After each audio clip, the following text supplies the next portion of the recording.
Halo teman rebahan, gimana kabar kalian hari ini? Semoga sehat terus ya. Di video kali ini, Mimin akan membahas manhwa yang berjudul Kembalinya Bangsawan yang Terbuang, yang dimana di video kali ini Mimin akan membahas chapter 2. Bagi yang baru mampir, silakan like dan klik tombol subscribe-nya agar channel ini dapat berkembang ke depannya. Mohon maaf jika ada kesalahan penyampaian di video ini ataupun video sebelumnya. Tanpa basa-basi lagi, langsung simak saja videonya. Jika di episode sebelumnya, terlihat bahwa Kajin mempermalukan Devon. Singkat cerita, mari kita flashback ke episode sebelumnya. Setelah Kajin mempermalukanku dan pergi, jumlah makanan yang dikirimkan kepadaku berkurang drastis. Pada akhirnya keadaan Devon pun memburuk, dan Devon mengatakan dalam hati, "Aku lapar, kalau aku mati, aku ingin mati secara terhormat, seharusnya aku mati di arena. Dingin, kalau saja aku tidak berlengan satu, apa hidupku akan berbeda? Kalau saja aku lahir di garis keturunan langsung. Kalau saja aku memiliki berkat Dewa Pedang Kesak. Kalau begitu, apa hidupku akan berbeda?" Sambil mengingat masa kecilnya. "Aku enggak mau mati, aku ingin hidup," ucap Devon dalam hati, sebelum hembusan nafas terakhirnya. Gemercik air dan sebuah cahaya terang muncul. Setelah kemunculan cahaya dan gemercik api terlihat di episode 1 kemarin. Jadi kita akan langsung bahas ke episode kedua, saat dimana Devon hidup kembali dengan versi berbeda. Jadi begini ceritanya. Tiba-tiba ada seseorang yang sedang berbicara dan mengatakan, "Dengarkan baik-baik, kalau ada orang dewasa yang sedang berbicara." Tiba-tiba ada seseorang berteriak, "Vincent," dan sambil memegang pundaknya tersebut. Vincent mengatakan dalam hati, "Rasa sakit ini ada di tangan kananku. Apakah ini sebuah mimpi? Jika iya, kenapa ini semua terasa nyata? Hah, orang ini adalah seseorang lelaki dari keluarga cabang? Kenapa aku bisa kenal orang ini? Tunggu, dia barusan menyebut bahwa namaku adalah Vincent, putra ketujuh Aden Caga. Kenapa aku punya ingatan akan hal ini? Tetap saja, mimpi ini tidak terlalu buruk. Udaranya terasa segar, tidak pengap dan jorok seperti di penjara bawah tanah itu. Sebuah mimpi di mana tangan kananku masih ada. Apa ini hadiah yang diberikan kepadaku sebelum mati?" Setelah itu, pria tersebut mengatakan, "Kau, sampai kapan kau mau mengabaikanku? Hah?"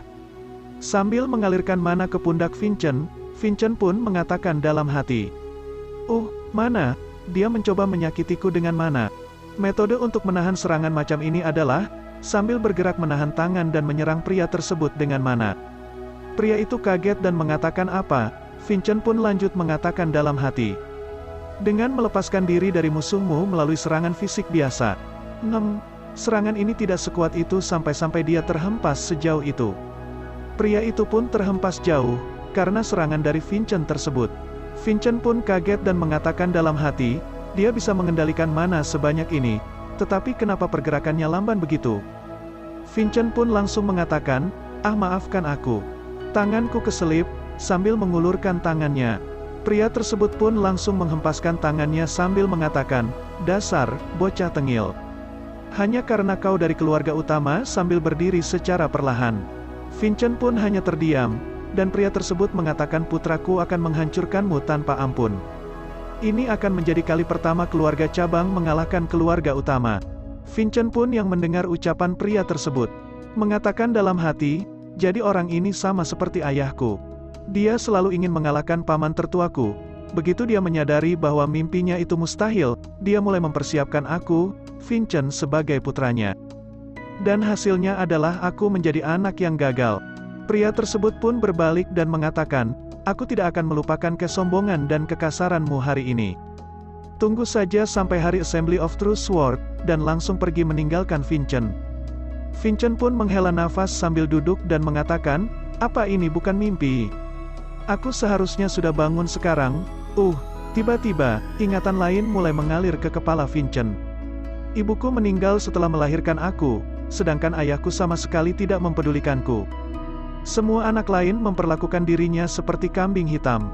Dari 8 keluarga pedang Adenca yang terkenal, aku, Vincent, adalah anak ketujuh.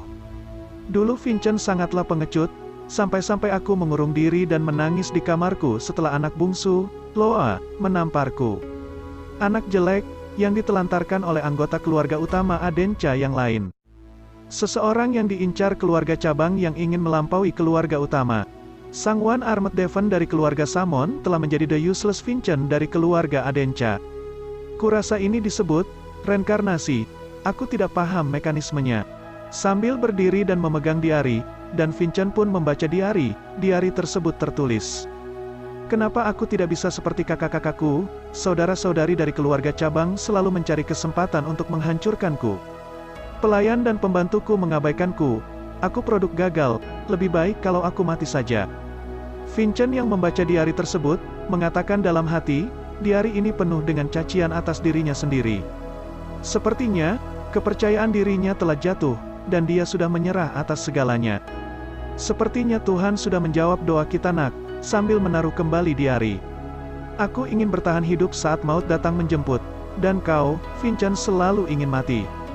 Mungkin itu penyebabnya, orang yang ingin mati menghilang dan orang yang ingin hidup diberi kesempatan kedua. Tiba-tiba terdengar suara dari mana, yang mengatakan, apa kau benar-benar percaya hal konyol seperti itu? Vincent pun kaget dan langsung mencari suara tersebut dan mengatakan dalam hati, ada orang di ruangan tersebut. Dan berkata langsung, siapa kau? Dan suara itu pun muncul lagi dan berkata, kau itu naif, atau hanyalah bodoh. Vincent pun kaget dalam dan berkata, hah, sambil mengatakan dalam hati. Apa seorang demon mencoba menipuku karena reinkarnasiku seharusnya tidak pernah terjadi? Suara entah dari mana datangnya mengatakan, apa yang sedang kau pikirkan? Akulah pemilik tubuh asli itu. Vincent yang mendengar itu langsung mengatakan, pemilik asli. Berarti kau, Vincent, tepat, nama asliku Vincent, tetapi karena tubuh itu kuberikan kepadamu, maka aku sudah tidak mempunyai nama lagi. Jadi panggil aku Julian, ucap pemilik tubuh asli tersebut. Vincent pun yang mendengar itu langsung mengatakan, bukannya kau sudah mati? Bagaimana ini mungkin? Julian pun mengatakan, mungkin sebuah wahyu. Ucap si Vincent secara langsung. Vincent pun mengatakan dalam hati, sebuah wahyu. Yang diberikan para dewa kepada manusia, ku dengar orang yang diberkati sejak lahir dapat mendengar wahyu. Jangan-jangan, kau adalah seorang dewa, Julian yang mendengar itu mengatakan, tepat, walaupun aku adalah seorang minor god. Minor god, ucap si Vincent. Julian yang mendengar itu pun mengatakan, awalnya aku hendak memanggil seorang spirit god, tetapi yang muncul malah dirimu. Kalau aku ingin naik tingkat dari minor god menjadi true god, maka aku perlu mencapai prestasi yang luar biasa. Kami menyebutnya kaling. Jika aku bisa menyelesaikan kalingku, maka aku bisa menjadi seorang true god. Vincent yang mendengar ucapan Julian pun mengatakan, aku paham situasimu, tetapi aku tidak tertarik akan prestasimu. Jika semuanya memang seperti perkataanmu, maka aku telah mendapatkan kehidupan baru. Aku akan sibuk menjalani hidupku, jadi aku tidak punya waktu untuk mendengarkan permohonan seorang hantu. Julian yang mendengar perkataan dari Vincent pun mengatakan, itu benar, aku menyerahkan hidupku dan kau menginginkan itu. Itulah kenapa itu terjadi, tetapi, spiritual energi milikku sangatlah sedikit. Jika spiritual energiku lenyap, maka tubuh itu akan mati. Apa kau tidak masalah dengan itu? Apa kau mengancamku, tubuh ini terlalu sehat untuk mati terlalu dini? Dasar bajingan, ucap Vincent. Julian yang mendengar perkataan Vincent pun langsung menjawab. Kan, betapa naifnya dirimu, mulai sekarang, aku akan kutunjukkan padamu ingatan asliku. Akhirnya ingatan Julian pun mengalir ke tubuhnya Vincent. Vincent pun mulai melihat dan mengatakan dalam hatinya, ingatan-ingatan ini, dan mulai mendengar suara cacian dari semua orang, dan melihat tubuhnya Julian diinjak-injak oleh orang. Vincent pun bingung, kenapa ekspresinya begitu, jadi begitu, dia tidak jatuh ke dalam jurang keputusasaan sembari memainkan peran seseorang. Dia merencanakan pondasi balas dendamnya. Apakah ini benar-benar pemikiran bocah 13 tahun? Aku telah reinkarnasi ke dunia macam apa? Julian pun mengatakan kepada Vincent. Bagaimana aktingku? Sangat sempurna bukan? Sambil tersenyum. Aku harus kabur dari pengawasan keluargaku. Subjek yang ingin ku pelajari tergolong sebagai apostle level. Apa kau mau mendengarkanku sekarang? Kau juga tidak akan terlalu dirugikan dengan ini. Vincent yang mendengar perkataan Julian, pun menganggukkan kepalanya. Julian yang melihat itu pun mengatakan, baiklah kalau begitu, apa kau tahu tentang Archdemon Devon dan sang hero King Kajin? Vincent yang mendengar itu pun terkejut dan berdiri, dan Vincent pun mengatakan, Apa, Arc Demon, sang hero King Kajin? Oke, sekian untuk cerita hari ini. Jangan lupa untuk pantengin terus channel ini, untuk tahu kelanjutannya di chapter selanjutnya. Terima kasih untuk yang sudah menonton dan sampai jumpa di next video.